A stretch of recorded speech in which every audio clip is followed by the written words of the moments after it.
Listen to me, motherfucker. I'm talking.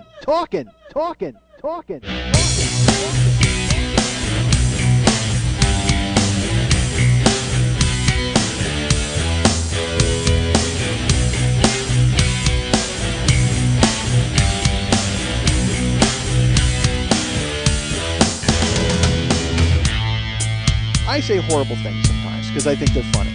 My podcast is a verbal mosh pit because it's just me pinwheeling around. You don't know where the fuck I'm going to wind up, and I generally have no idea when it's going to end or start. I'm responsible for this whole goddamn thing. I want a little respect from you people. Hey, what's happening? Mike Schmidt, 40-Year-Old Boy Podcast. I'm ready, folks. I was asked several times if I was ready, and finally I acquiesced. I said, yes, I am ready. Let's do this. Because I won't lie to you, I am walking on eggshells today, folks. I showed up here at Lily Von Strupp. She's the producer, and she is the person you'll hear throughout this show in the background, or in the foreground, depending on how close I get to her, because I do the show like a mamba. I stand up and I walk back and forth.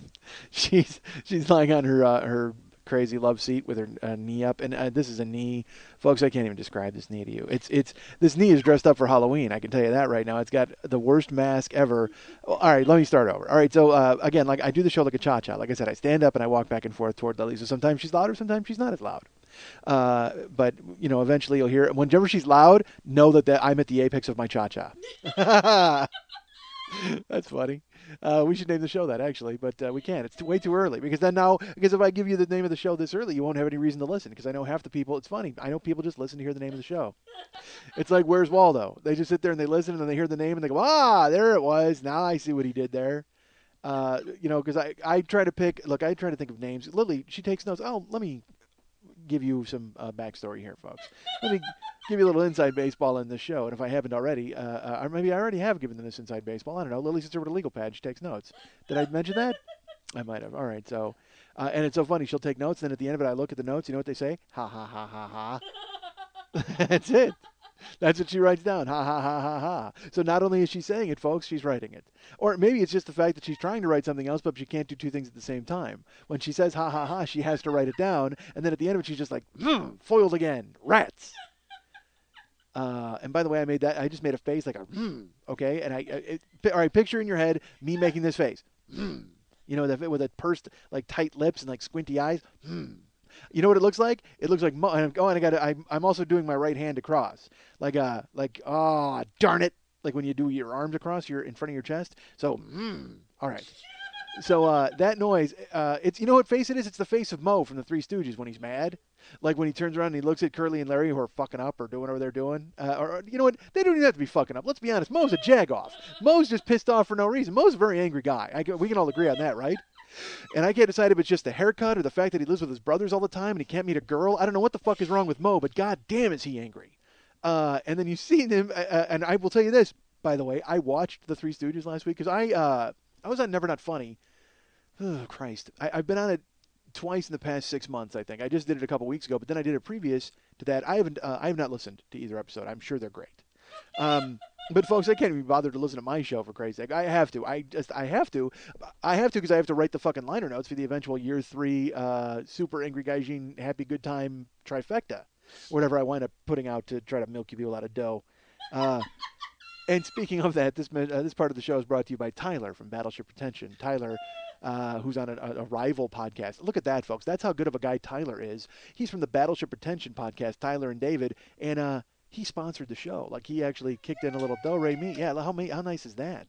And he also likes Jesus, too. He's got that Jesus podcast that he does, too. By the way, this is being sponsored by Tyler from Battleship Retention, not Tyler from the Jesus podcast. Tyler from the Jesus podcast would have nothing to do with sponsoring this show.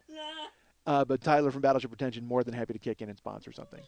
What the hell was I talking about before that? Angry Mo. Mo was furious. But then I said, how did I get into the money and milking you people year 3 and then the liner notes? I haven't listened to the show, dude. So I was on Never Not Funny, and I was talking about the Three Stooges on that show with Pardo, and he hates them. I mean, I think he thinks the Marx Brothers are better or something. And I'm sorry, let's be honest, the Three Stooges would absolutely win in a fight with the Marx Brothers. They would fucking destroy them. Curly alone could take the Marx Brothers in a goddamn fight, and I include fucking Zeppo among them, and Gummo, fucking Gummo. There's Harpo, Chico, Zeppo, and then there's Gummo, right? That's just 4 of them, and Carl. Everyone forgets Come on, I went with Carl. You go with Bashful. I think Lily's was funnier. And you just did she just did the arm. That was great. I don't know who was funnier. Folks, we'll have a poll on my website. Who was funnier, Carl or Bashful? You remember my website, by the way, the thing I've neglected and left to fucking atrophy. So much so that when you go to it with your internet, a spider scurries across the screen because there's so many fucking cobwebs all over the goddamn thing. Holy shit. You know what? It's funny. With Halloween coming up, it's apropos that you go to my website because it's haunted. Because I haven't been there in so long. Ghosts have taken it over. Internet ghosts. Oh. All right. So, Carl, but I think the Three Stooges take the Marx Brothers in a fight. Absolutely. All right. So, and they don't even need to include Joe and Shemp. Fuck Joe and Shemp. Joe and Shemp could just be there. You know what? Joe and Shemp are watching the door. That's right, to make sure nobody comes in and messes up. So they'll go. The Stooges will take on the Marx Brothers 3-on-4. They go Curly, Larry, Moe against fucking Groucho, Zeppo, Gummo, and Harpo, and I'm watching the door, Joe and Shemp, to make sure that everything is fucking fine. And then, and also Curly Joe. There's another Stooge. Holy shit, there weren't three Stooges. Why did they call it the Three Stooges? There's a billion Stooges. They should call it Infinite Stooges. All the world's a Stooge. That's right. You got fucking 6 of them, for Christ's sake. 6, 8? I don't know. I've lost track. All I know is if there's a goddamn fight, the Marx Brothers are getting cleaned up. And getting, just fucking Moe slapping them and with their fucking calloused hands. Oh, awesome. All right, so. But my point is that when I talked to Jimmy Pardo about it, I was like adamant that the Three Stooges were better and still funny and relevant. But I have not watched them in years. It's got to be, because I got to be honest, I don't watch fucking anything ever anymore. I have 5 things that I watch, and everything else is a constant fast forward blur. If somebody's not cooking, I'm not watching it. If somebody's not hitting a baseball, I'm out. Seriously, that's all I watch are sports and cooking shows. That's it. And then well, that's stupid because now I'm going to run out of litany of shows that I watch. It's funny. Goebel has me on his fucking show all the time, the King of TV show, the King of TV podcast, which is great. I love doing it because I like Paul, I love Jim, I love Smash 'em Ups, I love everything about it. But I don't watch any fucking TV, so I don't even know why the hell they have me on. Because here's the thing, Goebel watches every fucking show in the world except the shit that I watch. Dude, why aren't you watching Top Chef? Honestly. That's why he has you on. You cover the other. I fill Goebel's holes? Yeah, that's what I do. That didn't sound good at all. Yeah, that sounded horrible. Oh, that's not good. But yeah, so it's funny. Goebel, he always gives he puts up a YouTube video now. You should check it out, by the way. If you don't, go to the King of TV's website, and he has his selection of the day, and it makes me laugh because it's literally like an 18-second thing telling you what you should watch on TV. It's like, Paul, live in it a little bit, breathe a little bit, be like me, stretch out nothing. That's what you should do. You should stretch it out till that premise is thin enough to fucking read through. I'm serious. You should go on and talk about those shows, why you want people to watch them, instead of just because I understand he's giving them crudité, he's giving them sound bites, he's giving them little canapes of what they should watch. I say fuck that, plunk down an entire 5, give them a fucking all-you-can-eat buffet of what they should watch. You know what? You should go from, don't even just give them oh, you know what? I think you should watch Glee. And then you show a clip from Glee and it's all fun and everybody has a good time and then there's a test pattern and it's great. But no, that's fine. That's what you want to do and it works out very well for what you should do. But how about this? Hear me out. I'm pitching you now over my own podcast because I know you listen, Paul. He doesn't really. But what he should do is he should just have he should have a fucking what you should watch Monday night, and it should be like an hour and 15-minute show where he covers every time. Like at 7 o'clock you should watch this, and here's why. And then he goes on and on about it. 7:30 you should watch this, or you should continue watching what you're watching at 7, and just live in it. Absolutely fucking poke yourself with a goddamn barbecue fork and marinate in fucking Paul Goebel. That's right. All right. So I was all over the Three Stooges. I'm a fan, as I've mentioned. And I think I'm still a fan. Again, I don't watch them. Unless the Three Stooges were cooking, you know what I mean? Then I'm not going to, I'm sorry. Or if they were playing baseball, which, quite frankly, I've seen, and it's not fun. But I will tell you that I watched them. I made myself watch them. I was up late Friday night, and I stayed up into Saturday, as I often do. Folks, I live upside down. I may have told you this. I don't sleep. All right, so...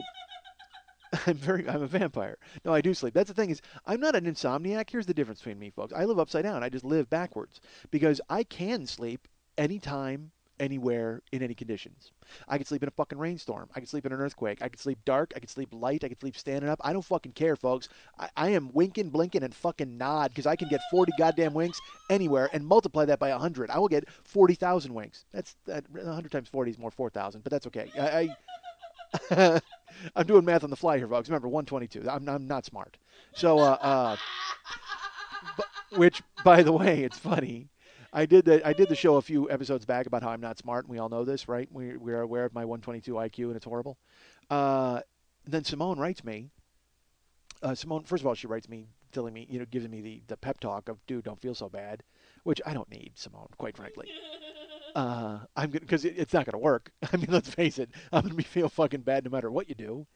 But she also said, hey, I'm gonna be back down in L.A. next year, like, and she comes down in February or whatever, and she's like, if you want to take like the full-on Rorschach test with the blots and then the personality and then I guess I don't know. She said that takes longer, I think, to score, or I don't even know what the fuck. But she's like, if you want to do that, then I'm happy to do that. And and part of me was like, yeah, that sounds cool. But then part of me is like, wait a minute, am I a bug? You know, like am I like, does she have me like pinned to a corkboard? You know what I mean? I don't want to think that Simone's got me on a goddamn slide in a petri dish and she's fucking staring at me through a goddamn microscope. I don't think I'm comfortable with her knowing all this shit about me. It's bad enough she knows I'm dumb. She gave me the fucking IQ test and found out that I was dumb, but now she's going to find out again, but not good enough. All right, let's put it this way. It's bad enough Simone knows I'm not good enough, but now she's going to give me a Rorschach test and find out that I'm a sociopath. It's like, fuck, I don't want that. I mean, and I already know I'm a sociopath, and we already know. I dated women who actually use that exact word. And it's funny. Look, we all know I'm not well read. I'm not smart. 122, but I know words. So I was dating some girl back. It was in Tahoe, and she told me I was a sociopath, and I actually had to. I was like, oh, okay, because I knew what a psychopath was, and I knew she, So I'm like, what is a sociopath? And then I went and looked it up. And not that far off. I mean, she wasn't bad. You want to talk about somebody who had me pinned to a goddamn corkboard? It was definitely the chick in Tahoe who told me I was a sociopath at the time. I mean, things have changed, of course. I moved on from that, and I've now become a person who embraces all people of all creeds. But back then, I didn't give a fuck about anybody or anything. I mean, it was pretty much who I was and how it was my creed. It was my motto. It was basically, what do you got for me? Oh, really? Well, I'm moving on. Hold on. Let me suck all that up and take whatever I can and leave you a burned out, dried up husk, and then I will move on to whoever else can give me something that is useful for me. Sociopath that pretty much nailed me when I was in Tahoe as a kid. My 20s, I was definitely a sociopath, I think. I was, although fuck that. I mean, her name was Karen, this girl who dated me. Yeah, and fuck Karen. Here's why, God damn it. You know what? Our first date, I will tell you this. The first time I ever dated Karen, all right, I'm with new, fun, loving, that I love Karen. My Karen is who I'm with now. Huh? I'm with wife Karen. I'm with spouse Karen. I'm with betrothed Karen. I'm with best friend Karen. I'm with Karen who's never going anywhere without me if I can help it for the rest of my life. Okay, that's creepy. Yeah, I'm with Karen who's got me locked around her ankle like a goddamn ball and chain in a cartoon and has to drag me all over the fucking place. Hey, hun. Hey, hun. Hey, hun. Hey, hun. But I dated a previous Karen. Yeah, okay, so I dated a previous Karen in Tahoe who told me I was a sociopath eventually, but not on the first couple of dates. Because, when you got flowers in your hand, you're okay. Because you can hide the mask of sociopathism behind flowers. The stench of my hatred for other people was hidden behind the wonderful, pleasant smell of chrysanthemums. So Karen and I will tell you, the first time I ever had sushi was with Karen, previous Karen. And we went out on a date. Did I talk about this? Did I mention this story? All right, she thinks I'm a sociopath. Listen to this fucking story. Maybe this contributes to my hatred of other people. We go out for sushi. I've never had it, okay? And at the time, I was, I had just started eating pussy, let alone raw fish. All right, I mean, it's like everything was new to me at this point, and it was all coming in waves. So because that was the first year I had lost my virginity, and it was like, forget, that was it. I just fucking started up the tractor and started plowing fields all over goddamn town. I didn't fucking care. Face first, crotch first. Everybody was getting hammered. So literally, I was banging through chicks like I was. You ever see the truck in Maximum Overdrive with the Green Goblin's face on the front of it? That was me. God damn it. It was just a truck with my face on it, just fucking plowing through chicks all through goddamn town. Transient chicks who lived there. I didn't fucking care. The chick I was banging, I wound up fucking in her living room, like playing hands. Well, I told that story. Yeah. All right. Okay. So previous Karen and I wind up going out. She's a nurse, I think. No, she's not a nurse. She's a blackjack dealer. What the fuck am I thinking? How is she a nurse? Why did that even come up? Because I railed another nurse. No, you know why? Because Pam was a nurse. That's why I just got into my head. Because Pam Candy, who I was banging, and then Pam, who I almost banged in Candy's living room in front of Candy, was a nurse. Pam was a nurse. Nice. Yeah, look, it's a blur. Okay, it's literally a blur of fucking thighs and flaming luggage. My entire time in Tahoe. So I wind up going out with previous Karen, and she wants to go to sushi, and I'm just like, I don't know. I'm from Chicago, and I'm half a lady. I mean, I don't even know if I'm going to like it or not. And I wasn't as adventurous as I was at the time because, like I said, literally, I had just started eating pussy for Christ's sake with Wendy because I had done it. When Wendy and I started, Wendy was all right, folks. If you're just tuning into our program, Wendy was this crazy hot chick who I wound up banging. When I worked at the gym, she used to come in and work out and put her ankles behind her head, and the whole fucking gym would freeze. And for some reason, she locked in on me like with a tractor beam, and I was like, okay. And then it turned out she was married, but it didn't stop me from banging her all over town. So our first go round when we went out, I was not very experienced. I'd only been with like Candy and one other girl. Pam, who I had to fuck in silence. Literally, I had to take Pam home and fuck her in silence in her room while her fiance's mom slept in the other room. It was a bad scene, folks. I didn't care. So that's a story I told on here. I told that story. Picture of him in his military suit looking down on me. I have a track record of that. That always happens when I would go home with chicks, like some weird thing. I have another. Did I ever tell the story about when I was on the road in fucking Iowa? I'll tell you that. All right, maybe I'll get to that. Why are we talking? Who cares? You folks don't care about me banging everybody. No, we don't. Sure. And it's so funny. I didn't know why Simone wants to give me a Rorschach blot test. Every time I do a show, it's a goddamn Rorschach blot test.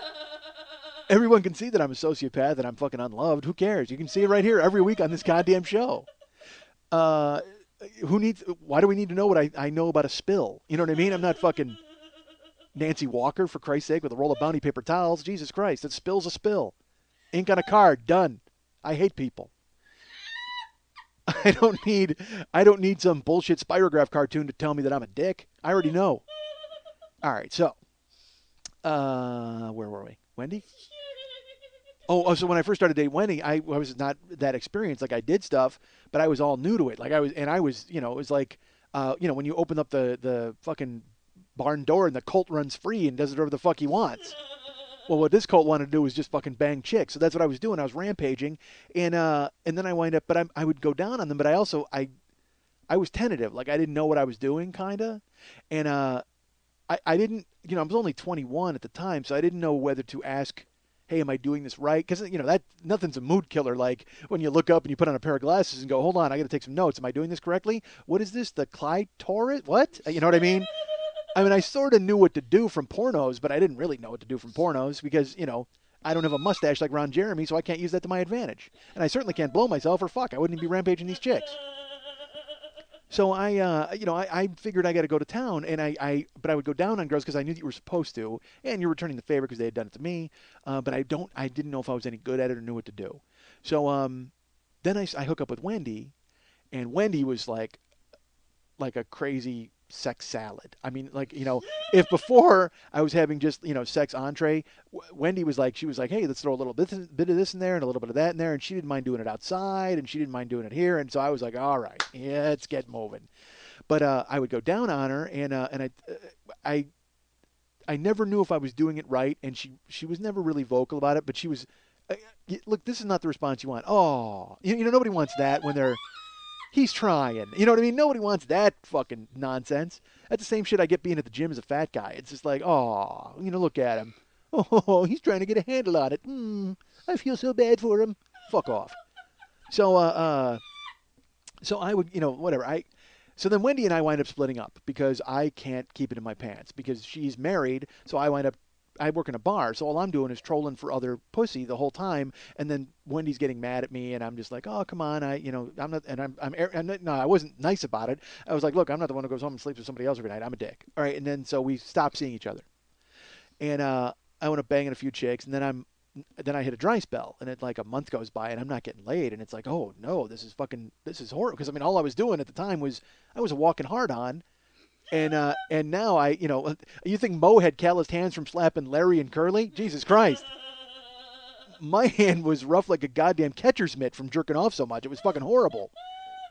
So then out of the blue, Wendy called me. And I'm like, oh, hi. I got to play it cool. Hi. And she says, hey, I'm separated. And she got separated from her husband. and she got to keep the hotel, and so she's still at the Montgomery Inn.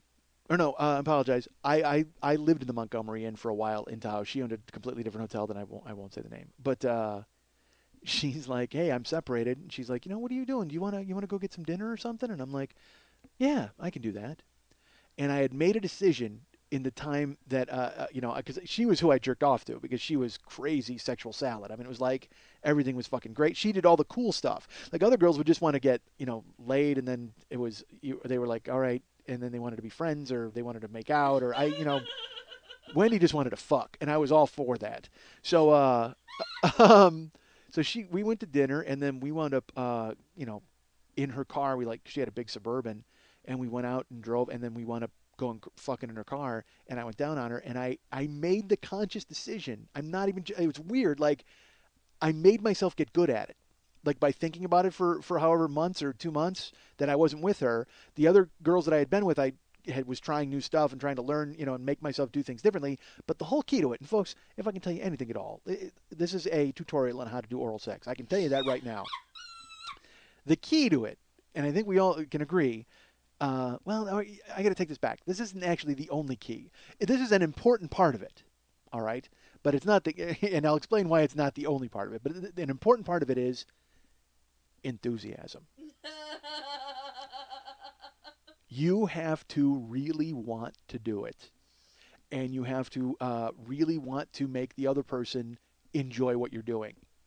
I mean, that's the key. That's the second part of the enthusiasm coin. I mean, enthusiasm's good, but you don't want to be like a fucking Saint Bernard, just like just rubbing your face in it and shit like that. No, Maybe. there's enthusiasm. No, well, I mean, yeah, to a certain extent, but then you need to back off, and there's got to be technique as well. That's the whole point. If that's whole part of your fucking game plan, that's fine. Good for you, and it works out. You can start that early, but then that's the whole point. Is you got to work in rhythm, and you got to see what the person wants. All of that stuff. Who cares? Nobody cares. Why am I teaching you stuff that you already know? Who fucking cares? But the point is, at the time, I didn't know what the fuck it was, and I would go down on Wendy, and she never complained, and everything was fine. But then when we were in her car, I actually went to go down in her car, and she's like, "No, you don't. It's okay. You don't have it." And I'm like, "No, I want to." And I went down in her car, and folks, let's be honest. After weeks, months of hitting singles, the kid went deep. All right, and I mean, it was like we're in the car, and and there's like there's quivering going on and shaking, and a fucking ankle that goes up, and and like an involuntary kick of the ceiling occurred, and it was like that. It was like that crazy, and time goes by and everything finishes, and then she's just laying there like fucking shaking, and she just looks at me and just goes, "What did you do?" And I said, "What?" And she goes, "What have you been doing since I last saw you?" And I remember at the time I tried to be smooth, and I was like, "Look, I just want to make you feel good," or some bullshit like fucking Barry White '70s nonsense. And she just goes, "No." She goes, "Don't." And she like grabbed my shirt, like it was like she was like really. She wanted to make sure she imparted a life lesson that I never forgot. And she's just like, "Don't, don't ever do anything differently." And I said, "What do you mean?" And she goes, "Just what you did was perfect, and I don't know what you changed or who taught you, but I want to thank them." And like, and the whole time she's holding my shirt like she's like in a '20s movie. She's roughing me up to get protection for my fucking liquor store. You know what I mean? Her and two mobsters are about to trash my fucking corner grocery if I don't fucking pay up. That's the kind of grip she's got on my shirt. And right then I was like, "Oh, you know what? I think I know what I'm doing." And I've been dangerous ever since, folks. You know who never got to experience that? Previous Karen. Here's why. Because she wants to go to sushi dinner, and I'm just like, and again, she told me I was a sociopath after a couple of dates. But one of the first dates, we go to this sushi joint, and I'm like, I'm willing to go with her, and I'm willing to give it a try. What the hell? So we go to the sushi place, and she orders, and I go, "Look, I don't know anything about this, so you order for us. I don't, I will back off and let you do this." So she orders she orders some fish, and she orders us sake. Okay, now I don't drink. We all know that about me, unless I'm doing tequila slammers at Los Cantinas, Los Tres Hombres.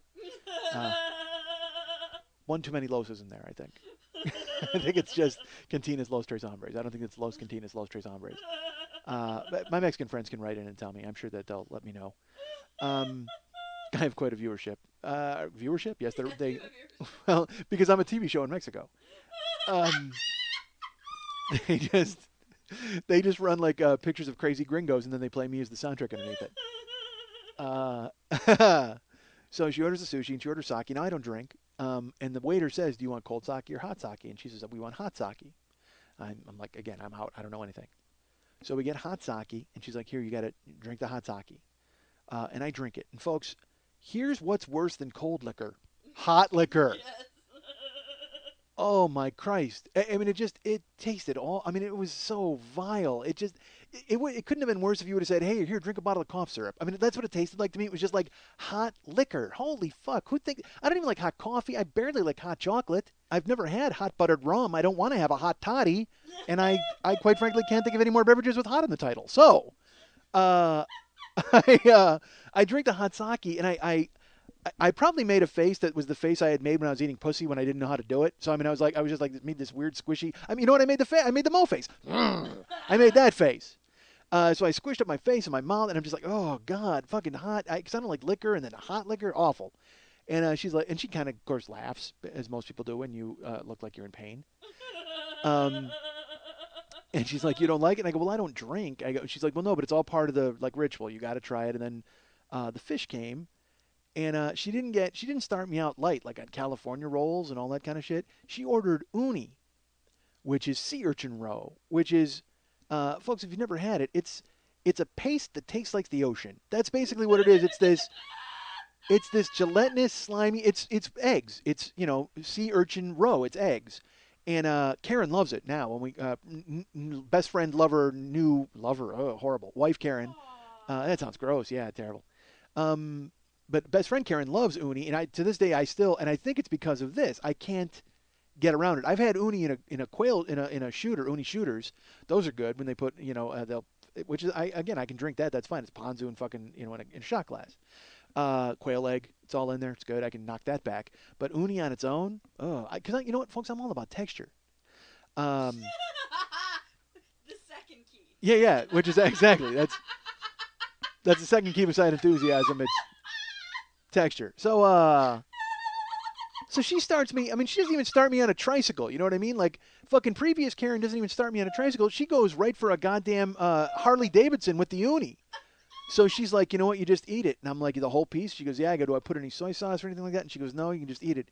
So I put the uni in my mouth, and folks, I'm sorry. It tasted like. Here, have you ever had a dog licking your face and then it accidentally slips its tongue in your mouth, like on accident? Like you don't want it to, but it's licking your face. You're like, oh, this dog is nice, and then he licks your lips, and it kind of goes across, and his tongue gets in your mouth a little bit, and kind of you taste that metallic like weird dog taste, and you know now why they always have that look on their fucking face because they have that taste in their mouth all the time, and they must be just trying to figure out what the fuck it is. That's what uni tasted like to me. It tasted like an accidental dog French kiss. It was fucking horrendous. Not that an intended dog French kiss would taste any better. I got to be truly honest with you. But it's that taste when the dog's licking your face and its tongue kind of flashes in your mouth, and you just get like your head. You know what it is? Your head does like 9 different pictures of the circles of hell, and then John Candy as the devil pops into your head. That's what happens when a dog accidentally puts its tongue in your mouth. Well, that's what happened. I ate this uni, and I was like, oh no! It was like this. It just was. Literally, it tasted like I ate the word wrong out of the dictionary. Oh fuck! So it just tasted like slime, and it was horrible. And I didn't have an educated palate at the time because Christ, I'm poor at the time. I'm eating this, we're broke. So Ransom and here's what I would eat, folks. When I wasn't out eating Kentucky Fried Chicken every night, I would make a thing of rice, and I would make a bag of California blend. You know, the carrots, broccoli, cauliflower. You know the vegetable you can buy? They used to call it California blend. So I would make a bag of that and a thing of rice, and then I would mix it up with Parmesan cheese and butter, and that's what I would eat every night. I would eat rice and vegetables because we were broke. I mean, that's all we ate. Or sometimes Ransom would make what he used to make in the Army. Ransom would make ramen, okay, but then he would make baked beans, and he would mix ramen with beans, and so it would be like a big. and what we kind of drained the broth, so it was like beans and ramen, but it had the flavor of like chicken and bean. We would eat that. That was our dude. We were broke. I mean, this is even after, because when I was working as a DJ, I told you I would come home all the time and stop at 7-Eleven, and I would get a thing of pecan twists and a frozen burrito. I mean, I would eat that every fucking night. What do you care about my menu from fucking 30 years ago? Jesus Christ. 20 years ago. All right. Literally, that's what I ate. We used to call it pasta fazool. I would have rice and vegetables and pussy. That's what I ate. So, and I eventually got good at all of them. So I wind up with Karen, and I put the uni, previous Karen, and I put the uni in my mouth, and I'm like, oh God. I mean, it just horrible. And I make that face. I'm just like, oh, but I wasn't going to spit it out because that's gauche. So instead, I immediately reached for my beverage to wash it down. Hey, hot sake. Guess who forgot? So I've got the uni in my mouth. I grab because there's water. I could have grabbed the water. I don't know why I grabbed the fucking sake. I wasn't even, it was like, that's how disoriented I was by the texture, the new fucking flavor in my mouth. That's how disoriented I was from the accidental dog French kiss, is I grabbed the hot sake to wash it down with.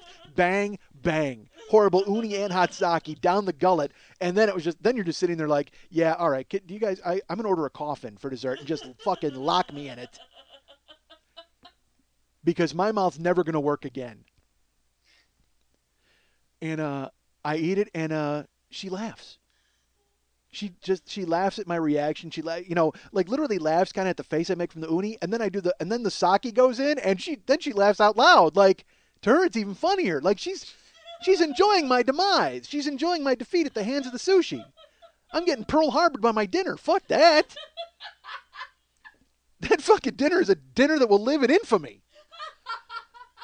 So I'm sitting there, she's fucking laughing, and I'm just making a face, and I'm like, I go, you know what? I'm done. And she's like, what? She goes, I go, yeah, I can't. I mean, that was a 1-2 punch I can't get past. And she's like, well, no, we'll get a California roll, or we can get you some teriyaki. I go, honestly, I'm done. I go, I don't want anything. And she goes, you sure? And I go, yeah. And so naturally, we got the bill, and then we wound up and we left, and we went to a different place to eat. Right? Nope. Waiter came by. Karen, previous Karen, ordered more sushi for herself. And she looks at me and goes, are you sure you don't want like teriyaki or something? I go, no, man, seriously, my taste buds are kicking the shit out of me right now. They're so fucking angry. I don't even want to talk this much. I got to keep my lips closed to make sure they don't leap off to their death. Because they're half dead now. They're fucking, uni sake drunk on their own, and they're like, we got to get the fuck out of here before he fucking does something else to us. My mouth is just this haunted house swirling with taste buds who want to leave and ghosts flying around. And she's like, no, I'm going to order some more. She actually ate. She ate. She stayed and ordered more fucking sushi. And I paid. Literally, I just stood up and I handed fucking Ming Tao my ball sack. Said, here you go. I'm not using it, obviously. If I'm going to pay for her fucking dinner after she wouldn't fucking leave with me, you got to be shitting me. But yeah, she fucking ate and ate and ate. I mean, it's sushi, so she fucking went off. I mean, she just cleaned house.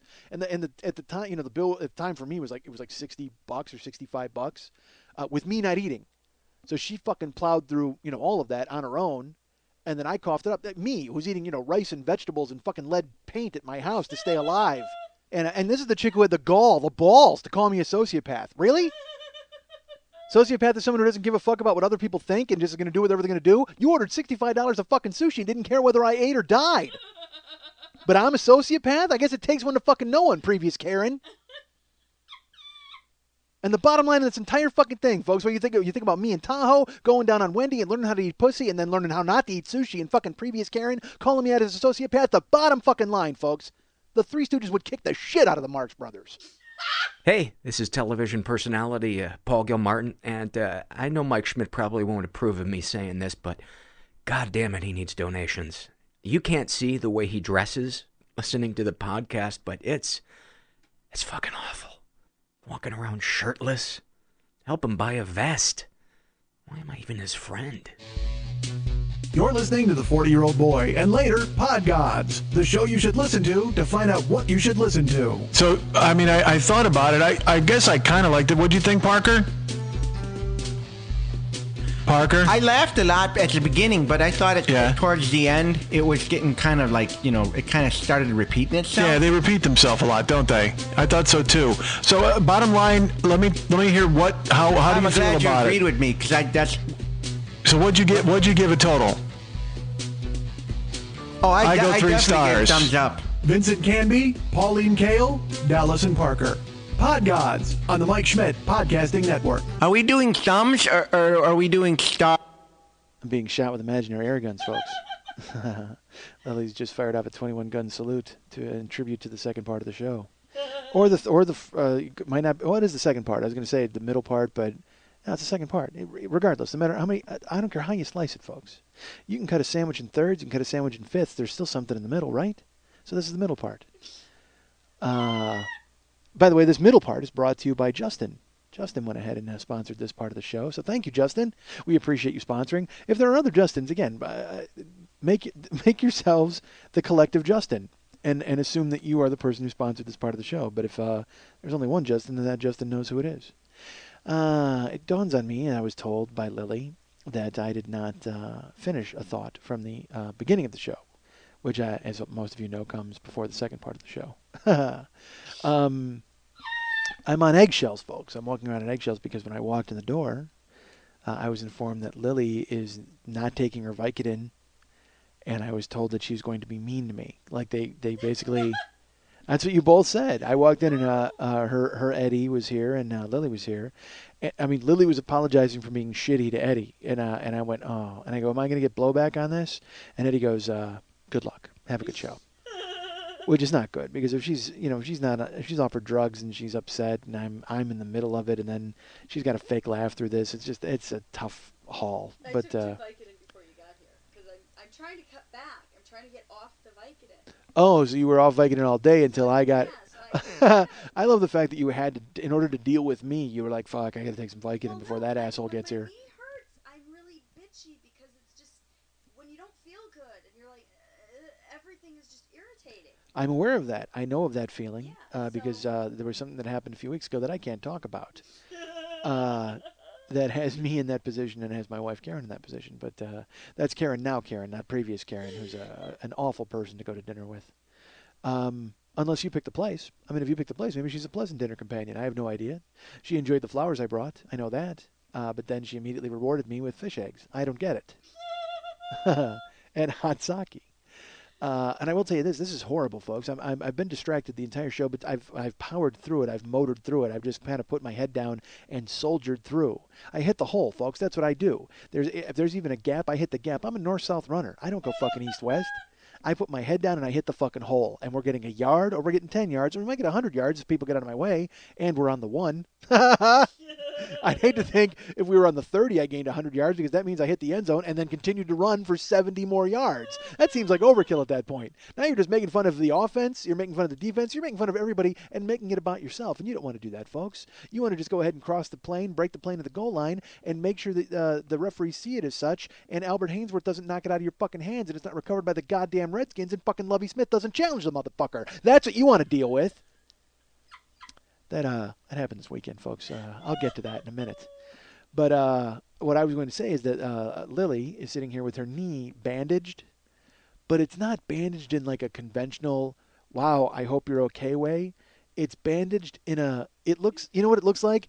Her knee looks like Wilson the volleyball. Like, you know how it had the drawing of the hair? Oh my God, it's like there's got to be, I'm going to guess, like 9 different bandage strips, and it's done to make her blood flow differently. There's 10, and what it is, I guess it works on her lymph nodes and it pulls the slits. Is that what you said?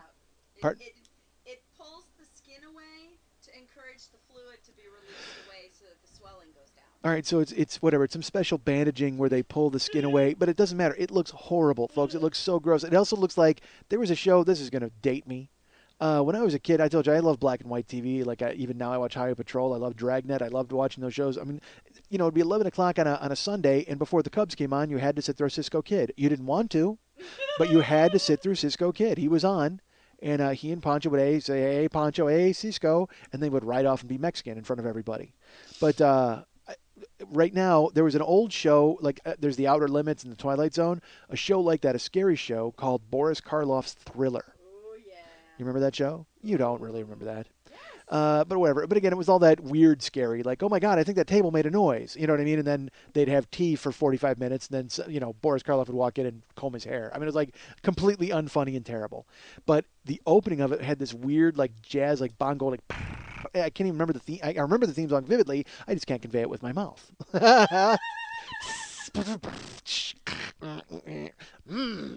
All right. That's right. Mo from the Three Stooges was in the end. All right. So I couldn't, but the credits would run, and there was a bunch of diagonal lines. Like, you know what it looked like? Kerplunk. You remember Kerplunk with where you'd pull the sticks and then the marbles would fall? Well, imagine all the sticks stacked on top of one another, and that's what her leg looks like right now. It just, oh my God, it's just this horrible bunch of lines, like all crisscrossing. It looks like like a flesh-colored asterisk. I mean, it's so fucking horrible, folks. It's just all these bandages, and they're all over her knee. And then, you know what? All right, this should convey it. I've already made 9 analogies of what it looks like. Why don't we go for 10? This is what it looks like, folks. Fucking horrible baked dry earth. Like if you go to Phoenix and there's no moisture and there's the cracks in the ground and it's that horrible. Oh, dude, there's nothing worse to me than cracked soil, like that weird pattern of you know, gouges and horrible. It just because you know, and it's funny. There's a movie called Evil Dead, all right, which I love, and in the movie called Evil Dead, there's a guy gets his hand chopped off and then it runs around causing havoc. But at some point, he gets stabbed in the hand by a pencil. Okay, he gets stabbed in the hand by a pencil by one of the goblins or something, and a bunch of stuff happens. But then there's a part where he wakes up and he looks at his hand. He's got this wound in his hand, and when he looks at his hand, all of a sudden from the wound itself, it becomes a bunch of cracks, like tiny cracks, like from the lead itself, go all across his hand. You see his hand become possessed, but it's this weird. I can't even describe to you. It's like you know, baked soil. His hand gets all of this spider web crack all along his hand, and it's the fucking worst image ever. And that's what your knee looks like to me. Jesus Christ, it looks horrible. All right, so why was I talking about that? About her knee? I don't know. Oh, because I'm on eggshells. That's why. And I've had to stare at this fucking knee the entire time. All right. All right, and now she pulls her rack out. Good. All right, well that's fine. Certainly much better than looking at your knee. I'm not gonna lie to you. Let me see. Well, yeah, come on. No, you're gonna want to go the whole way. Why not? That's ridiculous. But yeah, what if you did? What if you pulled your shirt open and you had the bandages all over your nipples, like Taylor Momsen? Yeah, exactly. Taylor Momsen did that this week. She's a name I shouldn't know, a name I shouldn't care about. Taylor Momsen. She's like, all I know is she's 17 and she pulled her tits out. That's the only thing I know about her. She's a punk rocker. Like I don't know if she was on a Disney show and then became a punk rocker. What the fuck? I have no idea. All I know is she's 17 years old and she's got a band called like the Pretty Mess or the Pretty Things. She showed her boobs. Yeah, she pulled her tits out on stage, but she had the duct tape, the black electrical tape X's over her nipples. And but it was a big deal this week, so all the blogs ran the photos because they can, obviously, because she's got the fucking X nipples on. Yeah, so it was like I saw a 17-year-old boob, but with X's over the nipples. So I mean, I haven't seen that. And Are they charging her with anything? No, because she covered up her. Pedophilia? No, I guess not, because her nipples were covered up. I guess I guess it's just like she was wearing a tape bikini. So she was able to pull it off. But I mean, the blogs ran the videos and the pictures and stuff. So I'm assuming that's what you've got going on underneath your laugh-in frock. All right. No, just teeth. Just teeth? Really? Oh, you got, oh, dude, that's horrible too. Because if you go to 4chan, I don't know how they do it, but they'll do these weird photoshops of, like it'll be like an orange, but it'll have like a bunch of divots on the orange, and then if you make the picture large, they're little mouths like all over the orange, like little. Oh, dude, it's fucking just creepy. It's like what was that movie where the mouths were like trying to get? Oh, dude, it was in fucking Nightmare on Elm Street 3. It's one of the greatest, because, dude, that's a great one. First of all, can we agree with that? Nightmare on Elm Street 1, the fucking best. Nightmare on Elm Street 2, what the fuck? Freddy's alive at a pool party? He shouldn't be alive. But he was. He's in your dreams. Fucking stay in your dreams, Freddy. Don't come out for, and especially not by a pool, because, you're not dressed for a pool party at all. But then Nightmare on Elm Street 3, the fucking greatest. Because it's Dream Warriors. First of all, you got your Doc and theme song. How can you go wrong there? You can't. You got Patricia Arquette running around in one of the worst performances ever committed to celluloid. she's on Medium now, and look, we can all watch her and realize she's the worst actress who ever lived, right? Patricia Arquette, she's fucking terrible. She was in True Romance, and that's how good a movie True Romance is. She didn't ruin it. I mean, because she's terrible as Alabama, the fucking hooker. Every line she's got is just precious and awful. But you still, at the same time, though, you want to marry her because she's so fucking cute and awesome. But you also want her to shut the fuck up. Like, you'd want to marry her and have her shut the fuck up. Which, I mean, let's be honest, that's marriage in a nutshell, right? We all want. You don't have to have Patricia Arquette involved at all. Doesn't matter who you're with. You want to marry them and have them shut the fuck up. All right, so that seems wrong and mean, and that's certainly a betrayal of wife Karen. Of course, if I married previous Karen, I would feel the exact same way. Shut the fuck up. Okay, so perhaps she was right about sociopath. I have no idea. She was. I guarantee she was for those 10 years, but I came out of it. Did I? So in Nightmare on Elm Street 3, he kills all the people creatively in their dreams, of course, and there's a junkie. And he confronts her in the dream, and she's like, I have power, and you can't get me, Freddy. And he's like, really? He goes, and I can even do the fucking, I remember the speech, but I can't do his voice. But he's like, oh, come on, Taryn. We're old friends, you and I. And he holds up his fucking Freddy hands, and instead of knives, he's got needles for fingers. And he goes, let's get high. And then they show her, and she's like, and she has her arms, and her track marks have mouths. And they're like, and they want, and so he fucking pins her against the wall, and he fucking jams the needles in her arms, and he fucking fries her with an overdose. Awesome.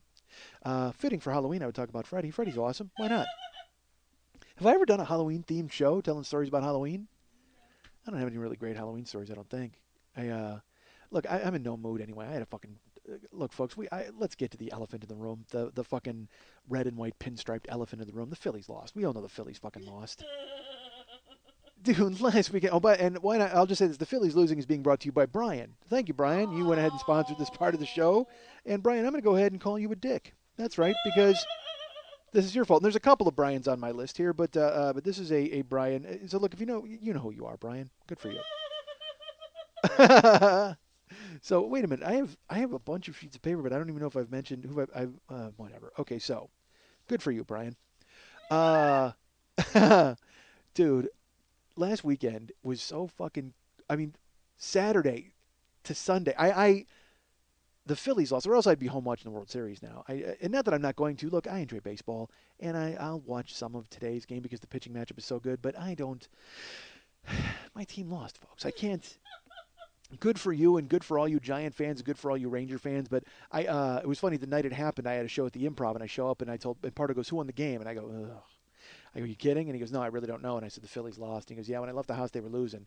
I go, yeah. I go, they had guys on base in the 8th, and they had 2 men in the 9th, and Howard went down looking. And he goes, well, as a baseball fan, though, you got to like the fact that the Giants and the Rangers are in it. And I said, yeah, it's really cool for them because the Rangers have never won and never been in the World Series, and the Giants haven't won in 50 years. But fuck that. I mean, yeah. It's a little early to be giving me the as a baseball fan speech when the fucking game ended right when I got in the car. Like, I stayed home to watch it end, and I saw Howard take strike 3, and I was like, motherfucker. And then I went to the Improv, and honestly, 20 minutes later, I get, well, as a baseball fan, you got to be happy. Well, Jimmy, yeah, as a baseball fan, it is a good matchup. I completely agree with that. But my team just took it in the fucking ass. And poorly. If they'd have gotten blown out, it'd be one thing. But I basically sat there with my fucking stomach in a knot for 3 hours trying to watch them get one base hit that would have changed the goddamn series. One hit. It's all they needed was one fucking hit. At one point, all they needed was a goddamn fly ball. I'm like, seriously, one fly ball. That's all I need. Nope. Strikeout. Strikeout, ground out. Strikeout. Fuck! So it's a little early for me with as a baseball fan, shucks. So then I go to the Improv Saturday night, and I'll tell you, it's me, and it's Jackie Cation, and it's Paul Gilmartin, and it's Jimmy Pardo, and it's a fucking amazing show. It's great. People that I know, people that I like, and I'm excited to go up. I'm hosting, which is a little iffy for me because it's tough to be podcast Mike in the host slot, all right? Because, folks, I don't know if you know this, I'm a bit much. And when I go up on stage, I go off like a bug bomb, and there's smoke all over the fucking room. I can't do that. I can't be doing that right in the opening slot because then I kill everybody in the room, and they're dead. And everybody has to go up after me is performing to a room full of dead fucking locusts. Nobody wants that. Really? Locust infestation? That's the bug I came up with? I didn't want to call the people roaches, and I didn't want to say ants. I guess I could have said dead ants, but that doesn't sound right because then it's like that old fucking Pink Panther joke. Terrible. All right, so... and speaking of ants, I found out today, oh, dude, I have an uncle. And he's a little iffy himself. I love my Uncle Pudge, but yeah, Uncle Pudge. That's not his real name. No, really? Well, I mean, he has a real name, but I won't say it. My favorite thing is that I think if I identify him by name, people are going to look him up. That's not going to fucking happen. But growing up, he was Uncle Pudge. That's who he was when we grew up. And he was awesome. He was just, had Sansa slacks and fucking always with a beer in his hand. One of those dudes. Just a fucking Irishman. And I loved my Uncle Pudge, but my Uncle Pudge, as the time has gone by, has progressively receded into the haunted house of old age, all right? So he's got shit going on that I don't even want to fucking know about or deal with. So he lived alone in Chicago, and he's one of those guys, like all of a sudden he broke all the windows in his house because like some crazy shit was happening, and then he had to go into the hospital. You know what I mean? Like, because you're old, man, and all of a sudden you start, you know how they always say an old house settles? An old brain does too. And eventually in the middle of the night you start hearing noises that nobody else can fucking hear, and you start chasing them like some kind of fucking ghost kite. So this happens last week. My wife is telling me the story. She talks to my mom, and it turns out my Uncle Pudge. First of all, the man lives above a bar. Good for him. And it's normally you would just be like, look, that's not good. That can't be good for a 75-year-old Irishman to live above a bar. But in actuality, it's great because he's there every day. So if he doesn't show up, these people know that he's chasing the ghost kite. So they got to figure out what to do with him. You know what I mean? They're like, oh, we got to go check on Pudge because he's obviously not here knocking down Bushmills. Something's wrong. So it turns out my old uncle, he keeps going to the bar and he keeps talking. He's got he winds up having a couple of friends who are staying with him at the time. So he's like, and he's bitching to this bartender. I think her name was Ellen. And he's for 2 weeks he's bitching about these guys, and they're just they're living in his house. And all right, I got to backtrack. At one point, I think it was a couple of years ago, my uncle took in a guy from the bar.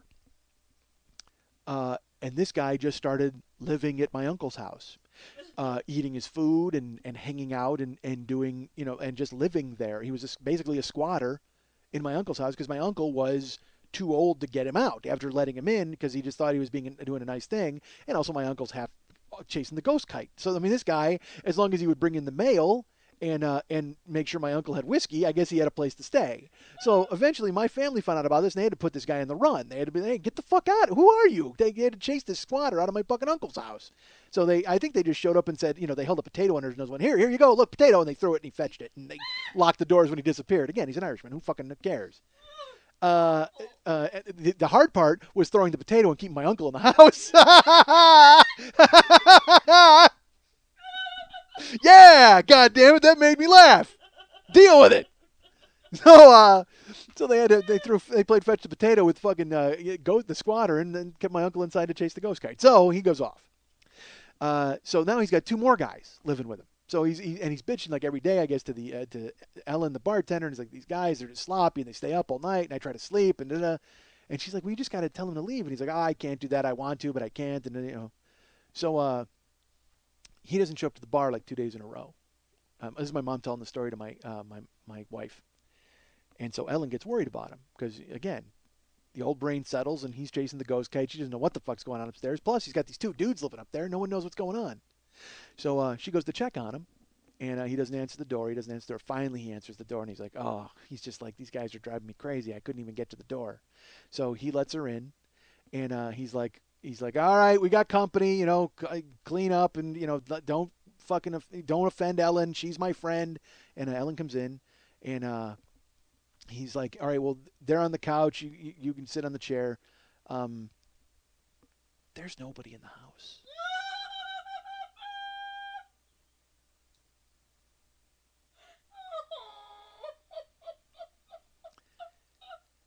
At least that Ellen can see. My uncle, however, is fed up with these 2. So he tells Ellen, I don't even know what to do with these 2. Look at them. I mean, they just, they don't do anything. They're here all the time. It's like, I can't sleep because they're up all night talking. And Ellen is like, wow, Pudge. Okay, well, I'll tell you what. I'll get them out of here for you. And he's like, I don't know. I've tried to get them to leave. I can't get them to leave. If you want to get them to leave. So my uncle goes and lies down. And Ellen chases these 2 out of the apartment. I don't know if she rolled up a newspaper and went, shoo. I don't know if she tossed a ghost potato to get those two out of the goddamn house. Because again, I don't know if they're Irish. I have no idea. I don't know what would have worked. But she did her best to get them out of the house for my uncle. And my mom is telling this story to my wife, and can't stop laughing because her brother is crazy. She thinks it's fucking hysterical that her brother is a fucking haunted house. She's just like, oh my God, how hilarious is this story? And my wife is laughing. My mom's crying on the phone. She's just like, Pudge, he thinks these two guys are in his house. There's nobody even there, and this Ellen has to chase him out. She actually had to, like, all right, you two, let's get your things and get the heck out of here. Pudge has got to get some sleep. So she actually goes through the motions, and she's like, let's go, let's get out. And she actually chases them out of the fucking house. And my mom's relaying the story and crying, laughing on the phone because of her crazy brother. And I'm like, and my mom said, you got to tell Michael to talk about this on his show. And part of me's like, yeah, I guess so. And then I'm like, no, that's horribly sad. Like, that's not good. That's my future. I'm 30 years away from that. I'm praying my friends have plenty of ghost potatoes so they can run these fucking idiots out of my goddamn apartment. So I wasn't going to talk about it. I mean, I was like, nah, whatever, that's fine. I mean, it's crazy, but it just didn't seem like anything I should bring up. So I called my mom today. I haven't talked to her, and she's like, oh, you heard that Pudge is in the hospital. I said, what? She goes, yeah, I told Karen that Pudge was in the hospital, and he's there now. And I go, did he bring his two friends with him, or are they still in the house? Apparently my mom doesn't find it as funny as she did 2 weeks ago. She goes, oh, hell, I don't know. That's awful, Michael. You shouldn't say stuff like that. I go, what are you talking about? 2 weeks ago it was fucking hysterical. You were crying. You were laughing so fucking hard. Yeah, I know, but he's in the hospital now. That's not good. He's just... And she's bummed because now she might have to shuttle back and forth to take care of him because his kids are all, 2 sheets to the fucking wind all over the country. And, that whole thing. Because my mom's got 3 siblings and... one's in Florida, Ohio, and it's just that whole, you get old, man. You just get old. You got to have that. Folks, make some money, all right? That's what I'm telling you is make sure you got money to take care of yourself when you get older because the last thing you want is your fucking sister making fun of you. Hey, look, I got nothing. Believe me, I know. I'm telling my audience to make some money so they can take care of me when I'm fucking older. I got no future. I got nothing happening. Believe me, you think who's going to take care of me? Wendy? Even though I fucking made her shake like a goddamn cerebral palsy patient? No. Dude, she's got her fucking ankle, her feet up on my shoulders and her goddamn thighs clapped around my ears. And she's shaking like Michael J. Fox, but she ain't going to help me when I get fucking older. That's not going to happen. Jesus Christ. Do you think previous Karen is going to show up or now Karen? No, they're all leaving me. It's going to be me and 2 imaginary dudes just fucking arguing in my goddamn apartment as I listen to this show back. God damn it. I'm going to have to do that. I should, you know what? You ever see those shows where the parent who's going to die of cancer, was it Michael Keaton filmed himself and he tried to film like a guide to life for his son? I got to do that for myself for when I get old and crazy. Just film myself and so then when I get older I can just fucking push play and it's like, hey, look, you're crazy now. Before you were just a dick and here's what you did and here's what you should do now. Like, I filmed my own tutorial because I don't have any fucking kids. Who am I taking care of? I got to take care of myself. God damn it! I need to film. And although, let's face it, am I the right guy? Who knows? We'll know in February when I take the Rorschach test. We'll know if I'm the right guy. I mean, when you're 85 years old, do you want the previous you, who's a sociopath with 122 IQ, to fucking tell you what's what? No. Maybe it's good I got a 122 as a sociopath because if I went 145, maybe then I'm full blown psychopath because then I think nobody can touch me and I can get away with whatever the fuck I want. See, there you go. I'd rather be 122 with a shame spiral than be 145 with no fucking moral compass. All right. So what the hell was I talking about? God damn it. I don't know, but I can tell you that this part was brought to you by Greg from Australia. Thanks, Greg. Greg from Australia went ahead and this was actually Greg's second time supporting. So good for Greg to go ahead and support my crazy shame spiral. All right, so what was I talking about before I get into my wacky uncle? God damn it. I love the fact that he lives above a bar, and he goes down, he's like the Norm. My uncle is Norm. And he shows up, and then he doesn't show up for 2 days, and they know something's wrong. If you're not in the bar for 2 days in a row, think of that reverse logic. Hey, if this guy doesn't show up at the bar for 2 days in a row, something's wrong. So that means he's there 350 days out of the year. You know what I mean? It's like he might take 1 day off here and there, but Jesus, and in the bar, and everybody's like, good. Thank God. We can keep an eye on him. Guy spends his whole life in a glass neat. Jesus Christ. That's the gene pool I'm swimming in, folks. All right, so I got that in my future. That's happening. I got to find a bar to live above. All right, so a sushi bar. You know what? I'll live above a sushi bar. God damn it. And I'll be down there every day, and they'll be like, "Ahoy!" And then I'll drink hot sake, and they'll be like, "What's wrong with you?" Terrible. I'll make that. All right, so, but then fucking, how did I spin into the uncle? Crazy dead ants bombing at the. Oh, the Phillies. Oh, dude, I didn't bomb really at the Improv, but Dropping a bomb at the improv. yeah. So I can't be podcast me. I have to be host me, and that's wrong. That's because I don't have any chops and I haven't been doing stand up in a long time. If I did have chops and I had been used to doing stand up, I could go up and be podcast me. So I tried to bring sort of podcast me to the table, and it went okay. You know, what I mean, let's put it this way: the whole night went okay. Jackie did great, Paul did great, Jimmy did fucking great, Andy Daly was there as well. He did great. He did a character, fucking hysterical, and I did okay. I got to open the show and do all right. But it was just this weird crowd. Like, it was funny, even before I went on, they showed this tape of Todd Glass telling people about the show and how to behave in a show, and then they were showing highlights of other comedians, and it's funny. I mean, it's, a genuinely funny piece of tape. They're not laughing at all. I mean, these people are staring at it. It wasn't even like they were talking, commiserating, and still eating. They were watching it and just actively hating it. Like, it was the weirdest thing I've ever seen, where they were just sending these horrible vibes and staring fucking, crazy laser beams through it. Oh, they hated it. Wow. So I went up and did my set and it was okay. And then, so the Phillies lose. And my set is it's just okay. I wanted to kill. I wanted it to be good. I haven't been on the Improv in fucking 6 years. But it just went okay. So the good news, though, is I had taped the UFC. So I was excited to go home because I could not wait to watch. Wow, why is that funny? The good news is I taped the UFC. Because now this will because already the Phillies have lost, which is horrible, and my set was kind of a fucking DOA. It was just okay. It had a faint pulse. It wasn't, it wasn't bad. It wasn't like, operating theater, hey, let's dissect a cadaver and look what this guy's liver looks like. It wasn't that bad. But it was, just kind of me talking and people listening, which I guess all shows are really, but you would hope that people would interject with a laugh or two. It went okay, whatever. But the good news is, like I said, I got to see really funny people and hang out with funny people, and I don't do that often enough. I don't go to clubs and do stand-up often enough. It was nice to be out with my peers, because the shows that I have to do now are people that I don't really know, and so it's kind of a slog to get them to even recognize my name and then put me on, and then whatever. So, and they're all young, and they're, because honestly, they're looking at me like, holy shit, that guy's probably got 2 imaginary friends in an apartment somewhere. Like, that's the age difference. I'm 43 and they're 20, which is like, I'm 43 and my uncle is fucking 75, so it's almost the same difference. Terrible. All right, so at least I taped the UFC so I can go home and watch fucking Brock Lesnar destroy Cain Velasquez, because I fucking love Brock Lesnar. Honestly, my whole night is going to be made because at least I can see Brock fucking destroy a guy. So Philly's loss is tough, and I'm dealing with it. But again, as a baseball fan, I got to recognize that the Rangers and the Giants is a good matchup. It is. There's no doubt that it is. But at the time, I didn't want to fucking hear it. It was literally like I had just started getting a scab in the car, and I walk in, and Jimmy just grabbed the scab and went, RIP! But he didn't mean to. He wasn't busting my balls. Whatever. Who cares? So I get in the car, and I head home. And Gil Martin, I ask him if he wants to come watch the UFC at my house. He's like, yeah, I'll do that. So we go over.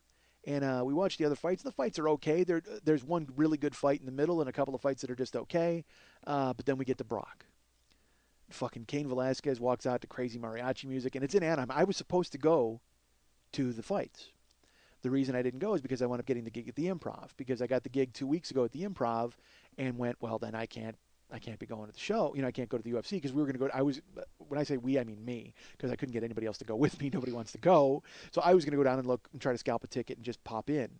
Because I got to be in the building with Lesnar. I mean, I got to see fucking Lesnar. Dude, he's the fucking man.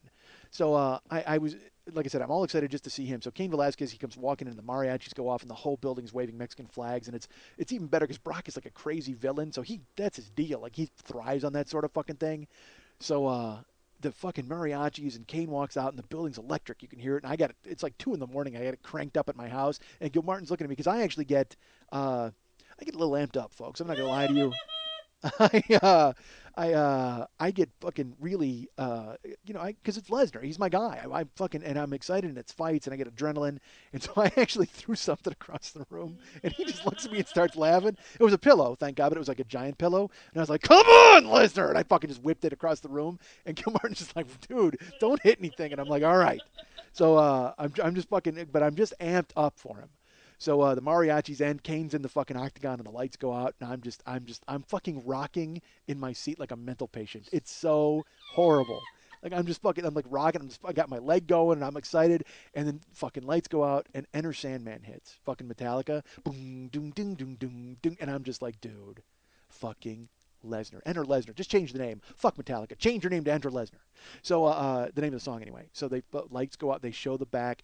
And here's the thing about Brock Lesnar. He's made of granite. He's a gigantic, unbelievable lanterned head. It's like not even a lantern chin. His head looks like a cinder block. It's just fucking weird. And even better for this fight, and how gay am I going to sound right now? He grew a beard.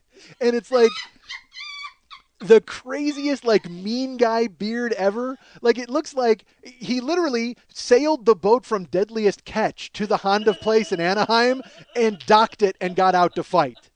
Like, he should have a fucking, crab trap on his shoulder as he walks to the goddamn ring. He's just a monster, and just this fucking crazy. The beard made him look like even more of a Viking. He needed to have like a double-bladed axe. He just walked off of a Molly Hatchet album cover, and he's ready to fucking mow people down. So he comes walking to the ring, and the fans are booing the fuck out of him. Everybody's like, boo, they fucking hate him, and I don't care, because he's gonna go in and fucking destroy Cain Velasquez. I'm fucking amped up, and I'm rocking, and he's walking down the aisle. He's got the fucking mean face on, and he's looking, and all of a sudden, because it's like they're getting kind of bogged down because people are reaching and it's all this big crowd scene, he just fucking shoves a cop. Boom! Get the fuck out of my way, cop. I'm going to fight a guy. Awesome! Now look, as a guy who's shoved a cop, I can tell you that his ended up a lot better than mine did. Because I shoved a cop over three rows of seats at a fucking baseball stadium, and then went up to having fucking 15 dudes Stacy Coon the shit out of me in front of everybody as my shirt came up and my fat gut hung out. And it was good because they just needed another target to kick. But he shoves a cop, and everybody's like, dude, he shoved a cop! And I'm like, yes! So he's fucking marching to the ring, just fucking barrel-chested, and it looks like a Volkswagen set up on its hind wheels and rolled to the fucking ring to murder a guy. So he's just a Volkswagen in shorts with a ridiculous fucking sword tattoo up his chest and a fucking Viking beard. He literally should have just been eating salmon. I mean, like just raw salmon. Just pulling it out of a fucking wading pool and ripping it to shreds with his goddamn mouth. Oh my God, is he a monster? He's just, what's funny? My uncle has got a couple of slackers living in his apartment. When I fucking go, that's who's going to be living in my apartment. Some crazy fucking bearded Viking eating raw salmon. You think I'm going to tell him to leave? I can't get him out of my goddamn house. I won't even be able to go down to the bar. He's not going to let me go anywhere. God damn it. With his death clutch shirt on, just staring holes through me. God damn it. That's one ass whooping I got to take.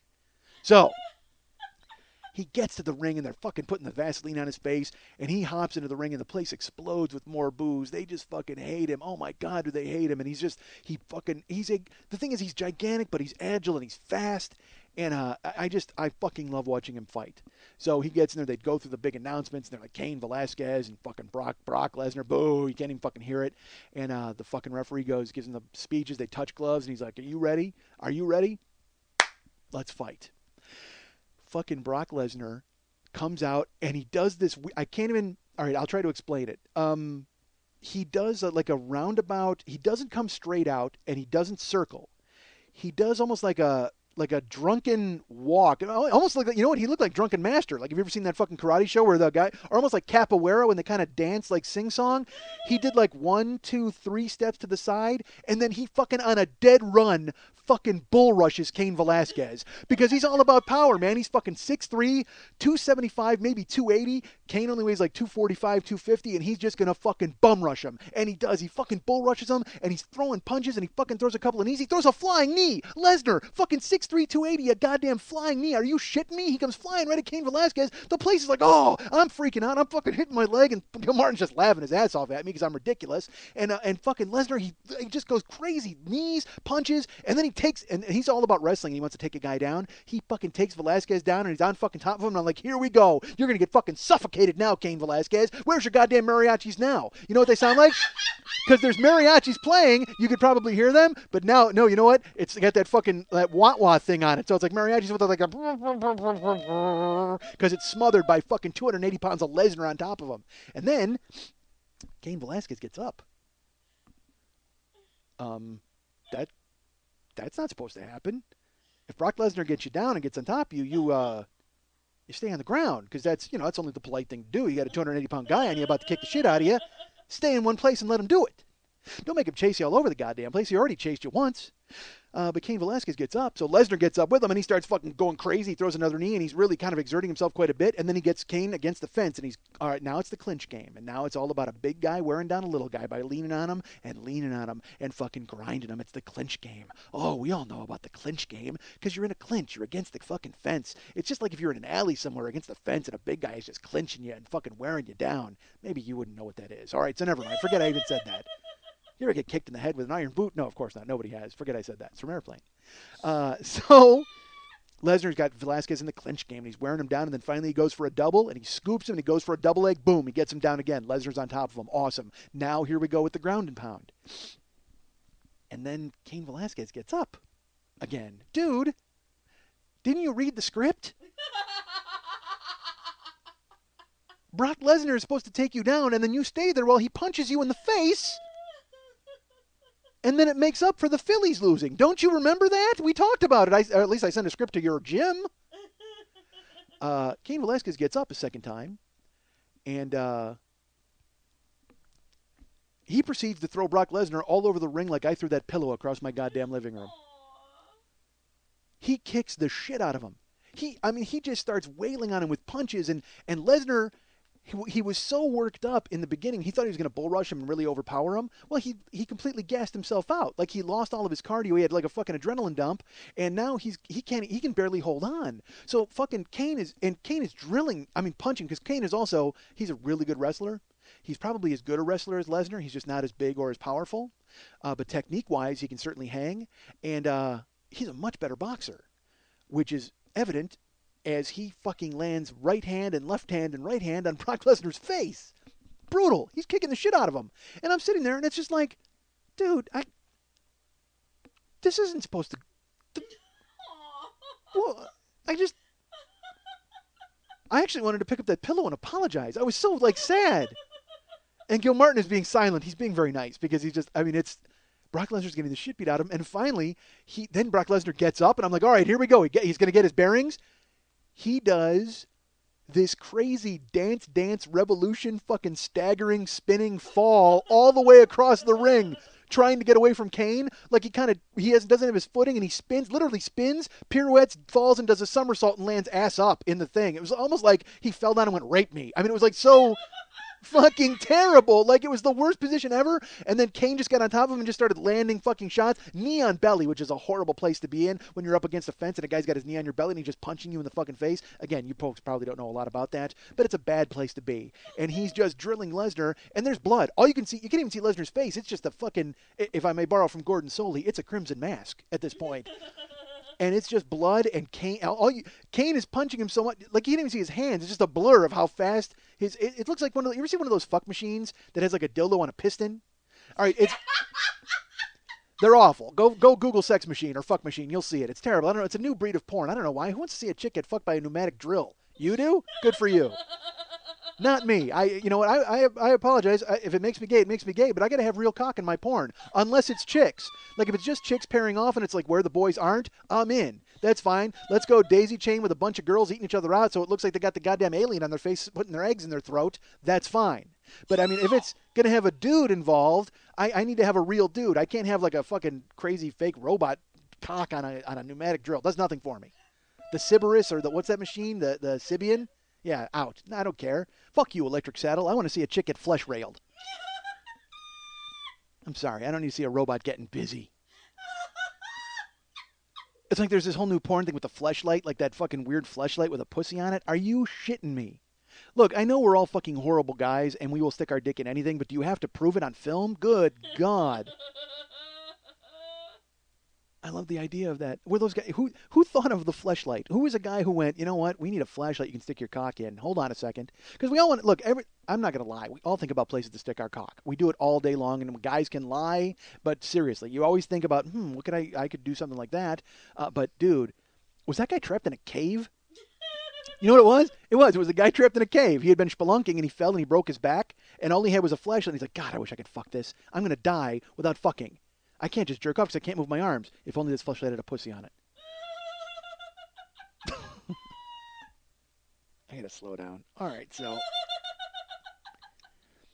so basically, Kane's hands are moving like faster than one of those fuck machines, and they're beating the shit out of Lesnar's face. And finally, the ref comes in and stops it. He puts a halt to it, and then Brock sits up, and you see that he has, he's got Belladonna's vagina on his face because it is just. It looks like you could have stuck a baseball bat in it. It would have fit comfortably. It was just horrible. Seriously, they should have made Brock sit up, and then they should have had, they brought in a pneumatic drill with a dildo on it and fucked it and just let it fuck his face over and over as a punishment for ruining my Saturday. Brock has to just sit up as a Viking and get face fucked by the goddamn dildo drill. I'm just sitting there, and I look at fucking Gil Martin, and it's so funny. There's a beat, like they stop the fight, and they go crazy for Kane, and he fought an amazing fight. He kicked the shit out of him. It's like I'm not, I like Cain Velasquez as a fighter too, but Lesnar's the parade fool that I've chosen to ride every New Year's Day. That's my guy. He's the guy whose shoulders I'm on top of, yelling at everybody because he's gonna beat him up. Ha ha! You can't tackle me. I've got this Minotaur underneath me. So. I just turn around, I look at Gil Martin, and he's just got this smirk on his face. He does not like Lesnar very much, and he finds him boring. He goes, he doesn't dislike him as a guy, although I don't know, it's not like they had beers together, but he just doesn't think he's a good fighter. He doesn't like him as a fighter, and I just kind of look at him and I just go, this is the worst Saturday of my life, and he just starts laughing. Because fucking Phillies and Lesnar and the fucking improv was lukewarm. The whole thing was just a fucking brick. And he's just like, sorry about that, Schmitty. And I go, that's nothing you can do about it. Jesus Christ, my guy just got torched. It was brutal. And then it's so bad. So then I just all I did is I walked Paul to his car, and I didn't no kiss. That was even worse. That made the night even worse. How funny was that? I went in for one. It did not happen. I gave him a hug, and it's not tonight. He said, sorry about that, Schmitty. And I said, oh, no problem. My attempt at a kiss just got torched. It was just awful, man. And then it was funny. Then the Bears the next day, Jesus Christ. I even said, some guy even wrote me on Twitter. He's like, oh, terrible. I go, dude, if the Bears lose tomorrow, I might just nap for a month. And then it was like I've been watching the Bears 40 years. How sad is that? Literally 40 years. I don't remember. Look, I was 3. Okay, I don't remember watching them. I'm sure my drunken father had them on at some point while he was boozing himself out.